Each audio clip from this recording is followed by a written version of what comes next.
I'm not seeing growth, then I can't complain about my current situation. I can't complain about the fact that I don't have more than I have. I can't complain about the fact that I can't do something when I should. You are dropping the I mic know. on So, us. comfort is the enemy of growth. Really. And that plays out in a lot of different ways. Should I stay in the job? That means, oh, I'm going to have some discomfort and I don't know if I can live with that. Or should I leave because that's going to feel good temporarily? And so if I'm only concerned about my own comfort, I might just choose to leave because I got to make this pain go away and I got to seek joy. Oh, it's so good. Like these nuggets, like I could cry just hearing some of the things that you say about control and freedom to choose and needing the power and our own autonomy. Like that's what it boils down to, is like we're afraid to do things differently because we are so comfortable in our discomfort that it is just frustrating when it's time to flip the script, because we live so long in that certain way that we don't want to break free from it, because breaking free is freaking scary. Yeah. And you know what? You have just given us the very best segue into the third thing that you didn't know that you really do need to know about making decisions. I'm excited. So if you've missed it, we've talked in a couple different podcast episodes about thing 1 and thing 2 that you didn't know that you needed to know about decision making. So go back and listen to those episodes. And now we're going to talk about thing 3. We've been kind of skating around the edges of this. And so here is, the third thing you really didn't know that you really do need to know about making good decisions. And you really need to know what your biggest fears are in making decisions, what your biggest fears are in making decisions. And, Conversations with people. yeah, I know. So, and why is this important? Well, we can probably figure it out, but, because I need to grow. Is that what you told me in the last segment? I needed to, like, growth is powerful. Yeah, you need to get a couple more inches and grow. Yes. Get some heels. Yeah, let me get back on the rails. So why do we need to know our fears? Because fear drives behavior, right? Fears drive behavior. Now we could say, yeah, not me. I'm not driven by fears. I'm driven by what motivates me. Well, it's really kind of the same. It's the flip side of the same coin. You can either, in life, a lot of times we're either running towards something or we're running away from something. You don't think we're just like stagnant, kind of in the middle, not doing anything? Do you think inaction is action, or not making a decision is a decision, Yeah. right? Because you're not going towards it. So essentially you are running away because you're standing still. Yeah. Oh, how about that? Yeah. That's some Inception crazy stuff. Yeah, so you got to know what your main fears are, and there's a couple of different ways you can do that. So again, just like our other conversations, we can kind of frame this as: are you making decisions in your personal life, or are you making decisions at work as part of a team or business-related decisions? So let's talk about personal life. I jotted down a couple of these, and some of these are not going to be new, but they're still going to be important. Okay, so the first one, fear of failure. What if I make a decision and it goes? Or the flip side of that is fear of regret, right? I made a decision. Again, this is personal life. I made a decision. I did something, and now I'm looking back and I'm going, and I never should have. So that fear of having that emotion, regret, can sometimes drive behavior, right? Because we're trying to run away from that feeling of regret. And most of those are kind of driven about the third thing that's absolutely present in every decision, and that's fear of the unknown, right? Because decisions by definition involve the future. We're going to do something to affect the future, and the future's unknown. I mean, we think we know the future, but a lot of stuff is out there that's beyond our control. So fear of the unknown is inherent in every decision. And for some of us, that's a bigger deal. And that you can tie some of that back to behavior. Some behavior styles, you know what? Yeah, we need to have everything buttoned up. Other behavior styles are like, yeah, let's see what happens. The other fear in personal decisions is fear of loss. And what I mean by that is the fear of losing something. So what that something could be, it could be money, could be Comfort. comfort. Yep. Could be relationships, could be something like that. We wrote an article about this, cognitive biases, things that the way we think that gets in the way of making good decisions. And there's one bias out there, called loss aversion bias. Okay. Loss aversion bias. And the way it goes is this. It says pain of a loss is more than twice as severe as the pleasure of a gain. Okay. Math. Twice as what? Say it again for me. Pain experienced in a loss is much greater than the pleasure experienced in a gain. I focused on the loss. I don't think about the gain. Case in point, I thought about getting a kitten. And here I am focusing on the next 18 to 20 years of my life of a commitment that I'm going to have to this cat. I fear losing my sleep nightly because this cat might bang down my door and there goes my peaceful Zen den. I fear he's going to get sick and he's going to get run over and then eventually he's going to die and I'm going to have to go through all those emotions, right? But a friend of mine was like, Ashley, just think of the kitty Snuggles. Just think There's of the that. gain, yeah. Right? And so, like, I think naturally we tend to focus on what can go wrong rather than what can be really, really great for our life. And again, that kind of gets back to that, maybe that comfort mindset. Sometimes we fear change because change causes discomfort, and that feeling of discomfort, especially if it is translated into some kind of a loss or a gap. Oh my gosh, this change, this is going to go wrong, that's going to go wrong, and I'm going to experience that loss. So instead of doing something to go after a gain, I'm just going to do nothing. The opposite of growth. The opposite of growth, exactly. And that, I think, if most of us, I think, had it pre-wired again because of the comfort. And so we got to find a way to break through that and say, you know what, let's look at the gains, and then let's take a really serious look at the loss. Okay. If this and this and this happens, what's the worst case scenario? We're going to talk to my friend Tim in one of the episodes, coming up. And he had an amazing business career. He ran a business unit in a large multinational organization of those 14,000 people. Anyway, one of his favorite things he used to say when people came to him with decisions and wanted the approval, his favorite question is, what's the worst case scenario if it goes bad? What's the worst case scenario? And can we recover from it? What will we do if we run into that? And how bad is it really? And so that took a lot of fear out of those decisions. And it also kind of harks back to what we talked about in one of the earlier episodes. Are your decisions irreversible? Or can we recover from it? And that's what he's trying to sort out with that question. What's the worst case scenario? So one of the tips that we have, if you are prone to that loss aversion, is to ask that question. Well, what's the worst case scenario? And can I recover from that? And how big of a deal versus what's the potential gains? Sometimes you don't know what the potential gains are until you start experiencing. But those questions might free you up to be able to, face those kind of decisions. Right. For me, the worst case scenario was this cat just destroys my house and destroys my life. And the option there was just don't open the door when he wants to come back. We're not talking about like a cheetah or anything. This is just a cat, right? So much about it. He loves me outside. And if he would tear up my house and tear up my life and just disrupt my peace, you could just enjoy being an outside cat. And that's okay. Yeah. Well, and so that brings me to the next fear. Oh my gosh, how many do we have? We've got a lot of fears out there. Well, the next fear, and again, this is probably more of a personal decision than a business decision, but it's the fear of being judged by others, right? Bought the cat turned out to be a mess. My house is a mess. My life is ruined. And now those around me are going, I told you so. I told you shouldn't have gotten a cat. See what happened?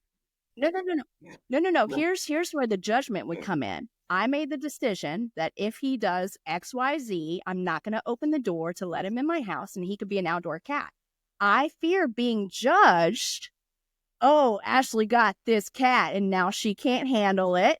And now she's going to just let him stay outside. What a terrible mother she is. What if it gets cold? What if he gets hungry? What if he gets hit by a car? What if the owl that's on the corner picks him up? What a terrible person she is for getting this cat and then retracting on that I guess you've decision. thought through this.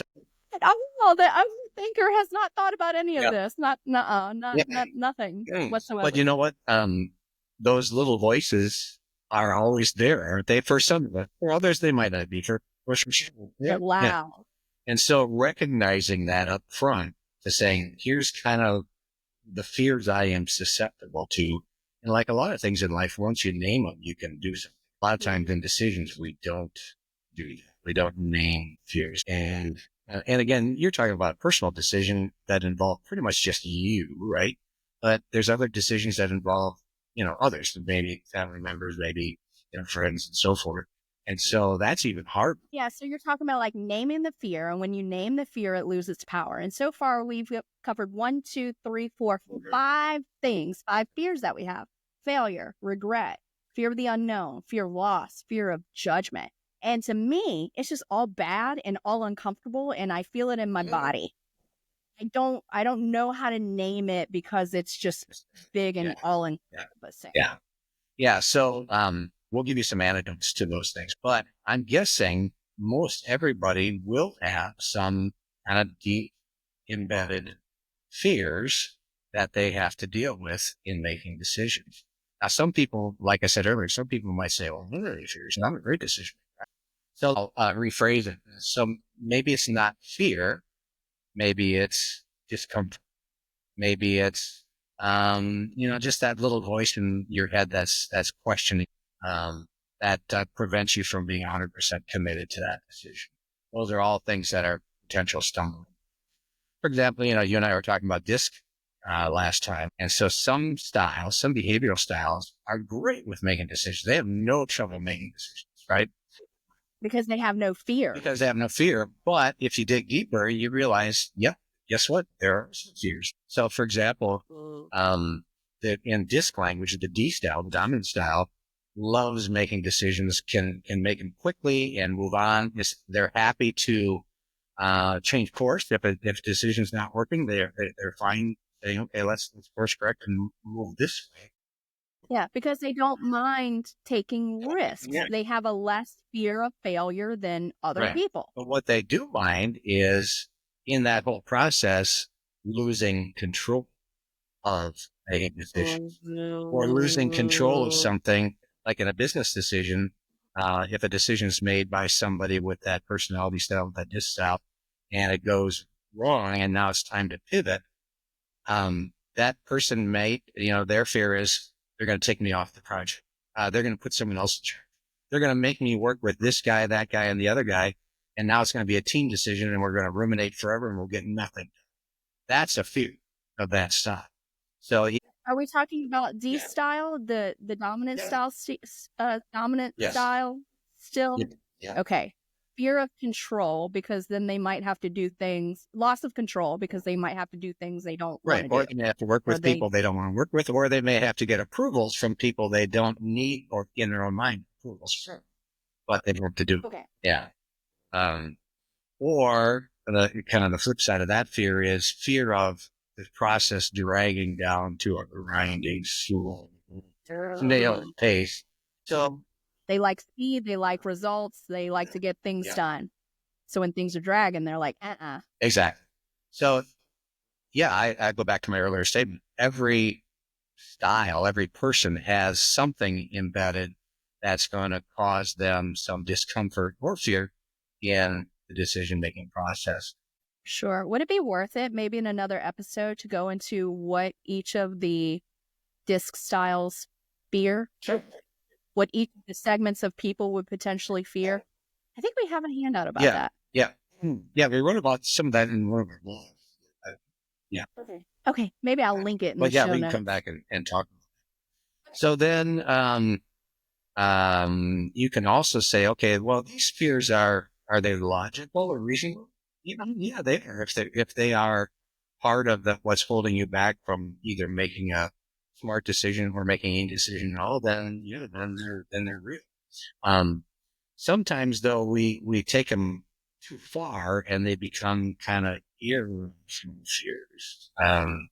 Well, Like what? yeah. So for example, um, I read about this. I read about a story about an individual who basically chose not to take a certain job because that person didn't like, and this might sound really weird, but didn't want to deal with success if he did really well in the job. Oh, that's a common Yeah. fear, Yep. actually. Um, Because you might get too much put on you, like more projects and I more. don't know if I want to, because if I'm really successful at it, then they're going to give me more. They're going to, okay, you've done this. Now we want you to do this, this, and that. And now I got more responsibilities. I, It's going to infringe on my work-life balance. I have that fear as well. yep. I do. Uh, or I might lose relationships because now I'm up here in the organization versus all my peers that are somewhere else. Um, so are they rational or irrational? I don't know. I think that's in the eyes of the beholder. But again, that's a fear that you would say, I got to confront this and work through it and decide what I should do about it in this particular situation. Have you ever been with somebody and you're proposing to do something like, hey, let's go on a trip. Well, where are we going to go? Where are we going to go here? Oh, traffic's going to be really bad. Oh, you know what? I hear the hotels there are just terribly overpriced. Oh, I hear that, the night scene really isn't that good. And have you heard about the crime in this area? Oh my gosh. I don't think we should go. So those are all kind of, I don't know, kind of fear you'd call it. You'd really call it overplaying risk to No, say no. I call it fear of having fun. Yes. Yes. Fear of, yeah, doing something, right? Um, so, so again, if you find yourself doing that, well, I don't want to do this because this could go wrong and that could go wrong and this other thing could go wrong. Then you're overstating, risks or things that could go wrong just because. See, I just wouldn't plan a trip with that person. I would run away. I would fire myself and go find myself a new person, a new travel buddy. I don't know if that's healthy. So let's see, we got, okay, here's another irrational risk. I don't know if I've ever seen anyone do that, but, here's someone who would say, I never make decisions on Fridays. Really? Why? Like to take the weekend. I like to sleep on it, and I'll follow back up on Monday or Tuesday morning. How That's about right. that? That's right. Or you may disagree with me, but since I'm a name your sign, what's your sign? Are you talking about Yeah. astrological Yeah. sign? I'm a Virgo. You're a Libra. Okay. You're very diplomatic in your decision making, and you ain't gonna want to ruffle feathers. And I'm a perfectionist, so I don't want things to go wrong. I have fear of Well, failure. now we know that. Sure. All the things you didn't want Yeah. to know. But sometimes people overplay it. Because I'm a Virgo, I would never do this. So now you just placed limits on your behavior because of something that may or may not be right. Something that's stupid. Now I know a lot of folks who put a lot of credibility into this, and that's fine. Oh, Yeah. I do. I texted my friend this morning. I'm like, my Scorpio rising. No, his whatever it is. I was like, this is conjunct, and this is why we get along because your moon is with my Venus. Then finally, okay, here's one more. Then you tell me if it's rational or irrational. Fear of what the social media world. No, let's put it this way: fear of behaving incongruent with my social media persona. Okay. So some folks like to, create their own brand or persona on social media. And so the world out there thinks of them in one way. If in real life they act in a different way, then that causes some potential discomfort too. Like, you know what? Online, I'm this way, yet I'm acting this other way.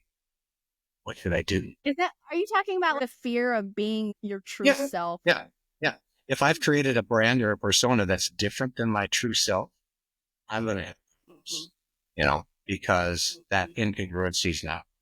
Um, Been there. yeah, yeah, exactly, exactly. And that's kind of the one of the darker sides of social media is that we can seek to create a persona or a brand.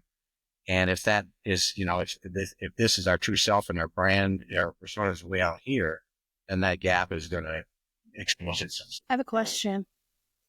Do you have social Yeah. media? Real question. Answer the question, Yeah. Dave. Here's my social media. Yeah. I call or text my buddies and that's about it. We're going to downgrade your I know phone. it. I do have an Instagram account and I scroll through because I've got, some friends and some athletes, as you know, that, I like to follow on Instagram. And I've got some other folks I like to follow, but I don't post anything. I'm just a You don't even have a profile picture. Like, I was going to tag our yeah. handles on the Stuff We Know show on Instagram. And I was going to be like, hosted by at AshmasterFlash and at, what's his handle? Is this him? The non-profile picture? At Dave Osgood? Something? Like, All right. So I've got some work to do, right? no, like, I don't want to make you into anything that you're not. If they want to find me, If they'll they won't find me. finish this. So that's just more work. But maybe you would like to share the things that I post on our Instagram page to your personal. And if I tag you, you could easily do that. If I don't tag you, you Let me couldn't. just, So like let that. me just see how many followers I'm up to. Oh, right. All the followers that you're going to share the content You know with. what? I have 7 followers. Because you have no profile picture and no Yeah. content. Yeah. And you don't care. Like that is like that's congruent with who you are. I don't need the social media But, brand, so I'm not going to do but this. now you've just given me a reason to because, yeah, we can spread the word a little bit about all we know about stuff we know. I Yeah. know. I Yeah. know. So I anyway, know. this back to the discussion of fears. Um, we talked mainly about personal decisions, but there's some in for business. So I'll just run through a couple more when we have a couple minutes, if you don't mind. Okay. If you don't mind. If you don't mind me tabbing out, because I'm exhausted from the I know. conversation. Okay, I'm All tuning right. in. I gotta shake it out. I gotta wake And up. What are we talking about again? so for for business and for team decisions, okay, settle down. All right, for Okay. I'm awake now. What are we doing? Live workshops, and when people start falling asleep, you got to make them stand up, do a like well, first mental of all, people puzzle do or something. not fall asleep. Okay. They don't. Nobody fell Now asleep they on just give me Friday. the look of boredom and righteous indignation. Like, really? Yes, yes, yes. And you're an empath, so you got the Yeah, hint. exactly. Exactly. All right. So we've all heard of that term group thing. Okay. Yep. So and that's kind of a social thing. In some teams that have been around for a while, they get their own personality and their own way of doing things and they're comfortable with one another. And if you are somebody who is a dissenter or who has an opinion different than the prevailing group, then you may get ostracized. You may get, the idea might get shut down. You might get ostracized. And so people tend not to speak up in situations where there's groupthink. And that's a fear and that's a real fear. Um, and Yeah. so, it's the antidote to some of that stuff. There's, when we work with a team that's got a lot of that going on, we are going to basically force them into using a process that allows for balanced participation. Right, because there's certain behavioral styles, certain personality styles that are going to dominate the conversation, that are going to talk with their hands, and they always speak a lot. They don't have that fear of speaking. But other people are going to be slower Yeah. to respond or not respond at Yeah. all.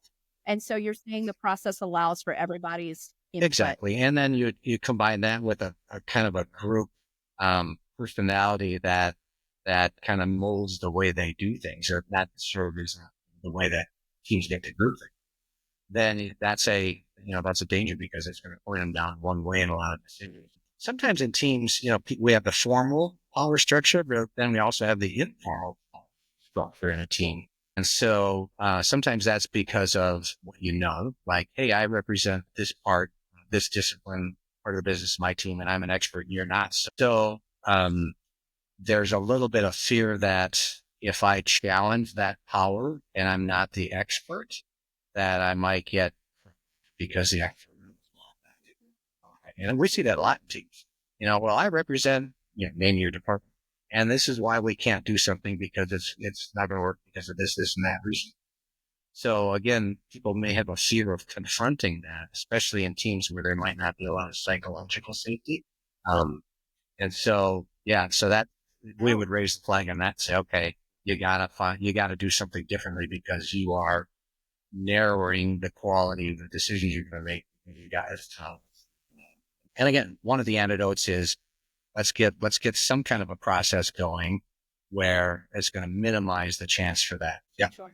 I've seen this before. Here's a fear. You're in a team and that team is kind of like, yeah, we're okay. We do okay, but we certainly aren't killing it as a team. And now we have this decision we're going to make and we're going to recommend. I don't know if I want to be part of this because there's a good chance this decision is going to go bad. And now I'm going to be part of the group that gets blamed for the bad decision, even though I probably would have made a different decision. So I don't know if I want that accountability hanging over my head. So that's There's a lot going on for that person. I know that's a lot going on there, but I've seen it. Because there's a lot of mediocre teams out there, that are making a lot of mediocre decisions, and you may have some folks inside that team who can do better, but for whatever reason, their voice can't be heard. And so they're like, you know what? I think I just better, sit in the back of your zone. I don't want to be part of this because I think it's going to be something. Right. Is it their voice can't be heard or they're not allowing their voice to be heard? I think it's a kind of situation, right? I don't know. What is that sound that keeps popping up on you? Is that's that my camera on my computer thinking that it's going to get unplugged. The timer's saying, all right, Dave, that's enough. You blabbed on for long enough. I know. I've got mine wanting to be plugged in. So anyway, just to kind of wrap up the discussion on fears. You really need to know kind of where the fears are for yourself so that you can recognize them and do something. And there's lots of different ways you can handle them, but the first step is to kind of have that self-awareness, right? Nothing really good happens without self-awareness. Now, when we talk about thing number 4 and thing number 5, those are all about what we can do about some of these things and some really practical tips for moving forward and making really smart decisions. Awesome. Can't wait to hear. Thank you. You're welcome. Are we done? We're getting an hour and 18. We start hitting that lunch hour and Ashley starts falling asleep. Dude's just going to be rambling.